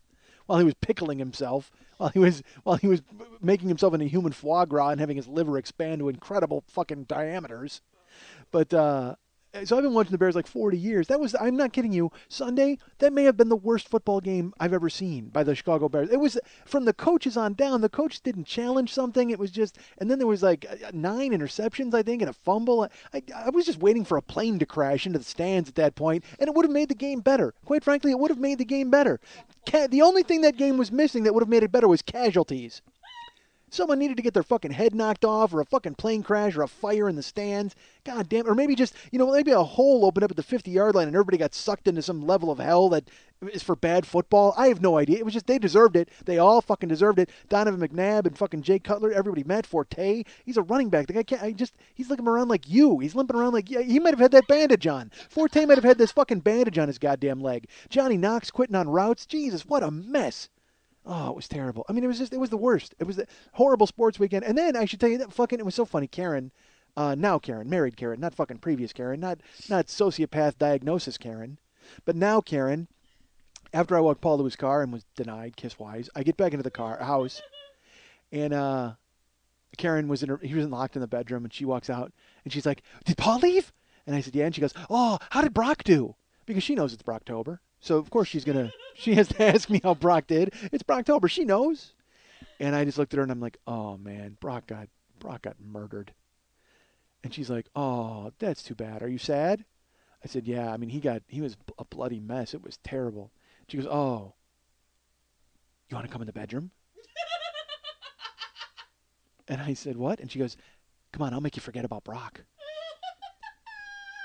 Now look, that's a wife, right? That's someone who loves you, is willing to play grenade and play sex grenade for you to assuage your feelings about your fallen giant. Of course she is. She knows that I'm sitting there saddened and I'm cradling the thought of Lesnar and I'm trying to nurse him back to health, and she wants to do the same for me. All she wants to do is cradle me back to health. She's like, come on, and I'll make you forget about Brock. And that's sweet. I mean, that's amazing. That's a man and a woman. That's a wife trying to help her husband out of a tough situation. And I looked her right in the face and I said, no. Yeah, that's right. Because I'll tell you what, this was the worst Saturday of my life. And she's looking at it where she's like, well, if it's the worst Saturday, I can make it better by making you have a great ending. And I'm thinking, it's the worst Saturday of my life. I'm only going to make it worse by fucking that up, too. The Phillies lose, Lesnar loses, the improv's a stiff. The last thing I need to do is, the only good thing I have left in my life is sex with my wife. And this day has the tainted stink of death all over it, and I know I'm going to fuck that up somehow. I'm going to be banging her and fall off the bed and break an elbow, or I'm going to fucking, shoot in her eye and she goes blind. I don't know what the fuck's about to happen. All I know is, literally I'll have her on the bed and we'll be going to work and I'll be doing my best business, and all of a sudden in the middle of it she's just going to scream Larry Bagwell's name, and it will truly be the worst Saturday in the history of my life. You guys can get me at Mike at MikeSchmidtComedy.com. You guys can get me at Facebook.com/the40yearoldboy. You can follow me at Twitter.com/the40yearoldboy. You can follow our friend Lily at Twitter.com/LilyVonStupp. You can be her friend at Facebook.com/LilyVonStupp. You can also follow her at Twitter.com/MNTs for all sorts of information about a show I'll tell you about later. But if you'd like to reach her and write her and talk to her about her horrible knee and her weird monkey feet that are like hands and hold Sharpies as if you were holding them in your hand, creepy. And if you want to talk to her about her multicolored frock, or like I said, her horrible Boris Karloff bandage knee, you can write her a personal note at Lily at burlesque411.com. That's Lily, Lili, at burlesque411.com. Zazzle.com/40yearold boy. Please buy all his stuff. Want to remind you folks about the Monday Night Teas every Monday night at the 3 clubs on Santa Monica and Vine, 10 o'clock p.m. every Monday night. Hey, Lily Von Stupp. Hey, Michael Glenn Schmidt. You are the producer of this show. It's an amazing show. It's the longest-running burlesque extravaganza in the history of Los Angeles. I don't know about that. I know, it's fantastic. Last week was, what was last week? Last week was you were there hosting with the Bad Knee, right? Yes, Bad Knee was hosting. Now, where can the folks find Bad Knee if they want to friend Bad Knee? Bad Knee has her own Facebook page. And that makes no sense at all, but all right. I guess right. that's fine. So Bad Knee is on Facebook, and Bad Knee was your co-host last week. So it's Facebook.com/Bad Knee. I don't think like pages work that way. So you just have to go search for Bad Knee. Or they can get there through your page too if they want, right? Yes. Okay. If you want to go through Lily Von Stupp's page and and find Bad Knee and be a friend of Bad Knee or like Bad Knee, you can do that. Bad Knee is a fantastic personality. Ridiculous. Well, why not? So who's there this week? Is there a theme for perhaps this week? Oh my God, yes! It's a night at the carnival. A carnival type deal. Yes, we have carnies and tiger acts and lion acts and elephant acts, and we have sword swallowing, and we have escape artists and lots of titties. And I may show up and whip out my funnel cake. Perhaps that will happen. Yeah. Because I don't know if you're aware of this, my cock is deep fried. So, folks, that's a night at the carnival over there with Lily Von Stupp. Will you be in the house? I will be working the door. Lily will be there working the door. Will Bad Knee be there as well? I don't know if Bad Knee will be there or not. Well, Bad Knee doesn't work 2 weeks in a row. I don't think so. And Bad Knee's probably actually booked in Vegas that night. That's true. So, all right. Well, I don't know. Check Bad Knee's Facebook page for any and all updates about Bad Knee's upcoming appearances. But Lily will be there working the door. Stop by and say hi. And as always, anybody who says 40-year-old boy gets to smack Lily on the ass for free, as we know. So that's every Monday night at the 3 Club, Santa Monica and Vine, the Monday Night Teas Burlesque Extravaganza, a night at the carnival this coming week. Want to tell you folks, if you want to go to burlesquebears.com, you can go ahead and pick up a burlesque bear from our friend Lily. Again, the Halloween bears are very popular, or you can tell her to make one that looks like you. Whatever you want to do. I don't know how you folks live your life, but please, Get her involved and let her do the things that you want to do for burlesquebears.com. Don't forget on Facebook, there's plenty of things to see and do on Facebook. Oh, before I even get to the Facebook, I'll tell them about the Zazzle store, which still exists. If you go to MikeSchmidtComedy.com, you can go to the Joe Business page and get to the Zazzle store and look at the same merchandise that I've been trying to push on you folks for weeks and weeks and weeks. And don't forget, you can also on that page buy the Year 1, Year 2, or the Super Angry Guy Gene Happy Good Time Yelling combo download sets, which are always available for sale there at the Joe Business page on MikeSchmidtComedy.com. On Facebook.com, you can go to the Westside 86 Jokers page, which is the fan page, the fan club for Mike Schmidt. Go ahead and join that. That would be great. Right on the wall. Share your experiences. Talk about where you listen to me. I'm sure they all want to know. Everybody's very interested to hear that. And don't forget that also on Facebook, you can bring me to a certain city. There's a lot of people trying to bring me to Portland, to bring me to Austin, Texas, to bring me to Phoenix, to bring me to Branson, Missouri. I've heard, yes, St. Louis. I've heard from you. Because last week I said Branson, St. Louis, and I kind of lumped them together. Apparently they're 5 hours apart. So, I'm really thinking a lot of my fan base. If I'm thinking, hey, come on, all you St. Louis people, come see me in Branson. No, sorry, we're not hopping in the Taurus and coming out to see the Osmonds and you. It's not happening. So all the people from St. Louis are like, I just need to let you know that that's not very close by. And it's like, they said it's like if you said, hey, all you LA people, I'm in Vegas this weekend. Come on out. And so I was like, But we do. well, but we're different than St. Louis. Come on, there's plenty of things to do in St. Don't Louis. wanna travel? They don't want to travel. Who the fuck wants to go to Branson? I think that was the message they pretty much sent me. But that's not good to our friend John. Our friend John's in the Ozarks. He's in Branson, and he wants to bring me there. And God damn it, I want to go there. So anybody who wants to bring me to the Ozarks/Branson or Austin or Phoenix or Portland, all the pages will be available. You can get to them through my Facebook page at facebook.com/the40year-old-boy. Remember that our good friend Rob Matsushita, filmmaker who has made trailers for the show, has ClaymorePictures.net as his headquarters. You can keep up with everything Rob Matsushita there. And remember that there's a new episode of Chapel this month on the internet. It's called Handcuffed, and there's a new villain that's been added to the show. I mentioned this last week, but go ahead and check it out. So I guess it's not really as new now, but Handcuffed is new to you if you haven't seen it. So it's like must-see internet TV, folks. It's new to me. As NBC tried to lamely get you to watch their shows in the summer. So go check out Chapel. All of it is great, but the new episode of Handcuffed at ClaymorePictures.net, you can find out all about Rob and all the stuff that he's got going on. It's pretty cool. Remember, if you need a trainer, you can go to RealWorldFit.com or follow Sean Richardson at Twitter.com/RealWorldFit. And if you need a trainer, go and train with him because it's great. He'll have you running with a slosh pipe or doing bull rope work. It's funny. You know who does really good bull rope work? Brock Lesnar. Oh, my God, is that guy in the gym? He's a monster. Get him in the octagon, he gets a vagina on his face. God damn it. Oh, what a fucking horrible Saturday. All right. I have some special thank yous to say to people right now. There are some people who have sent me things through the mail. Yes, that's right. I went to the P.O. Box. Finally. Well, there's been people who've sent me some cool stuff, and I've written them an email and all that, and people who don't want themselves mentioned on the show, which I don't, that's fine. I don't know if these people want their names mentioned, but they never told me not to, so guess what?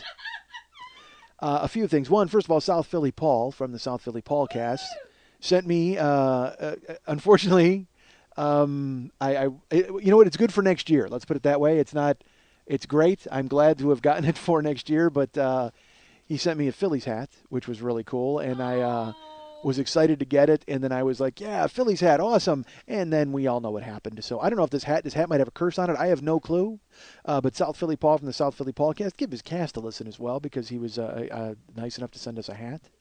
And when I said us, I mean he sent me a hat. It's not like Lily and I get to share the hat. She gets it. She gets it on the weekend. I get it on the weekdays. Yeah, exactly. So thank you, South Philly Paul, for sending a hat. That's fantastic. I want to thank my friend Michael. I'm going to say Michael's last name, Michael Hines, because he sent me a DVD set for a comedian that he recommended to me. He told me was really amazingly funny.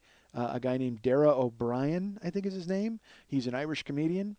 And it's 2 DVDs and 2 CDs that he sent me. Yeah, he told me, he's like, have you ever seen him? I said, no. And then Amazon all of a sudden sent me a box set of the guy.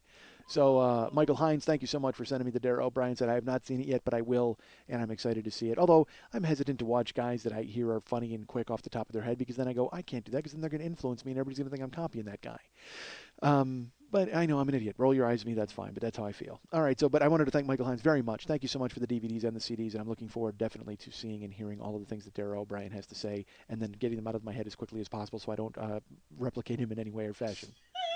And also, I want to thank Chris Stewart. Chris Stewart is a guy who designed a shirt and then had it made for me. And then had it sent to me. First he showed me the design, and I was like, that's a pretty cool design, and I didn't really think that much of it. And then the shirt came, which I did not see coming.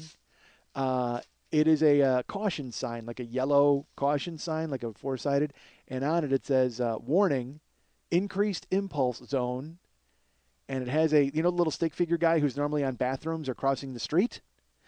In this picture, he's beating the shit out of a car.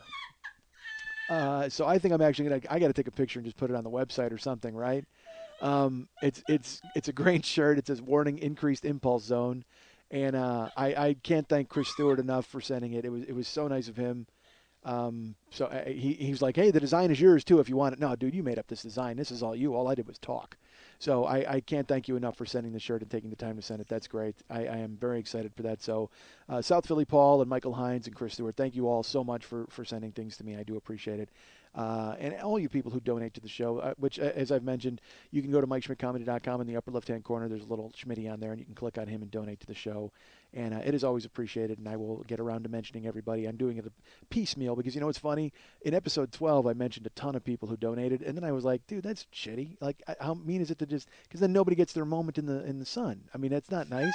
Well, I'm serious. People are nice enough to donate, so I should be more careful and pay better attention to them.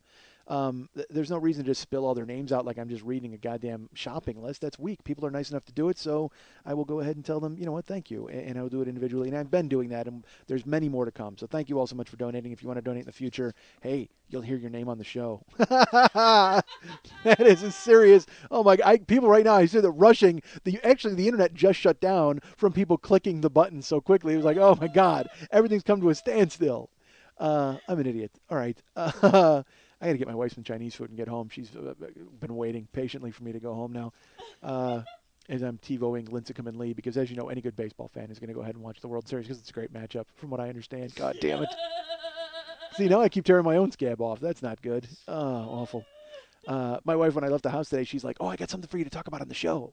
And I said, what? And she goes, oh, did you see the guy in the Charlie Chaplin movie with the cell phone? And I had seen it. Or if you haven't seen it online, folks, there's a guy, there's a still frame or something from a Charlie Chaplin film, and in the background there's a guy, and he's got his hand to his ear, and he's talking. He looks like he's talking on a cell phone, quite frankly. And so everybody's all up in arms. They're like, oh, my God, the cell phone. And I'm sure Snopes is already all over. It's just like if you've watched Wizard of Oz when they said there's a guy who hanged himself in the background of the one scene, and supposedly you can see him hanging from a tree. People are insane, folks. And Karen's like, yeah, did you see the guy with the cell phone on the Chaplin movie? And I go, come on, that's silly. She goes, I know it's silly, but people are like making a big deal out of it, like he's got a cell phone. And she goes, you should talk about it on the show. And I'm like, what am I going to talk about it on the show? There's nothing. And I said to her, I go, that's ridiculous. I go, the silliest thing of the entire enterprise is that people think that if you went back in time with a cell phone, you would be a bit player in a Charlie Chaplin film. Like, that's what you would. Like, that's the thing that you would do. You were like, Christ, I need to go back in time so I'm not noticed by anybody and I'm an extra in the background of the little dictator. That's what I want to see. I'm not going to kill Hitler or anything. I'm going to go ahead and be in a fucking Charlie Chaplin film. That's my goal. That's what I want to do with my life. Although, maybe the guy thought he was going to kill Hitler. And then he set coordinates for Mustache, and he showed up in a Chaplin film.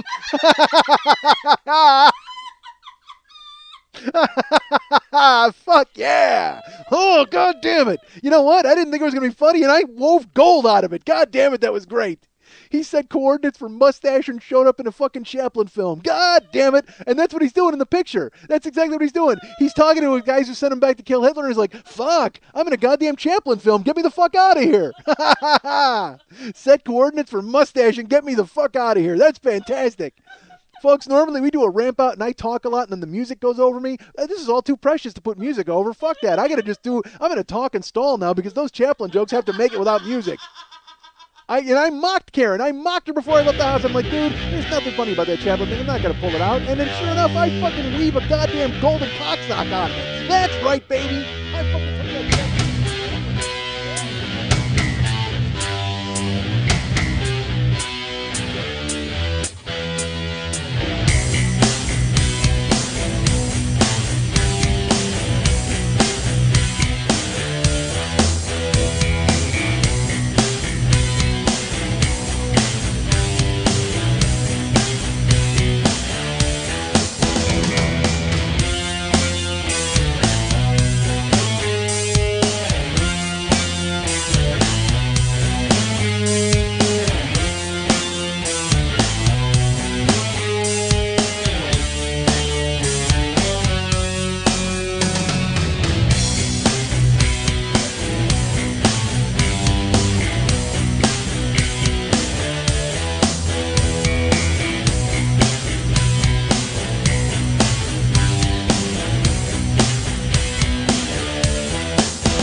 don't even.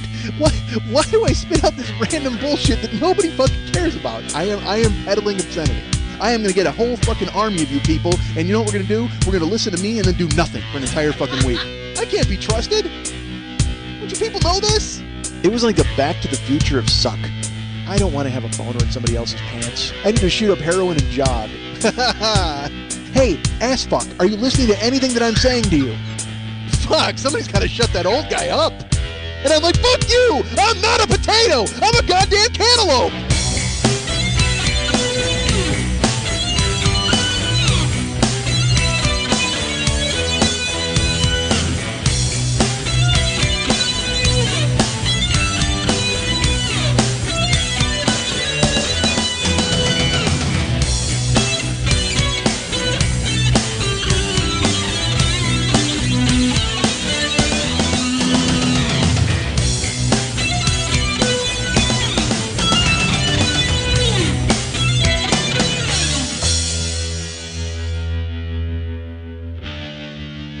Hi, Mike. Hi, Mike. Hi, Mike. Hi, Mike. Hi, Mike.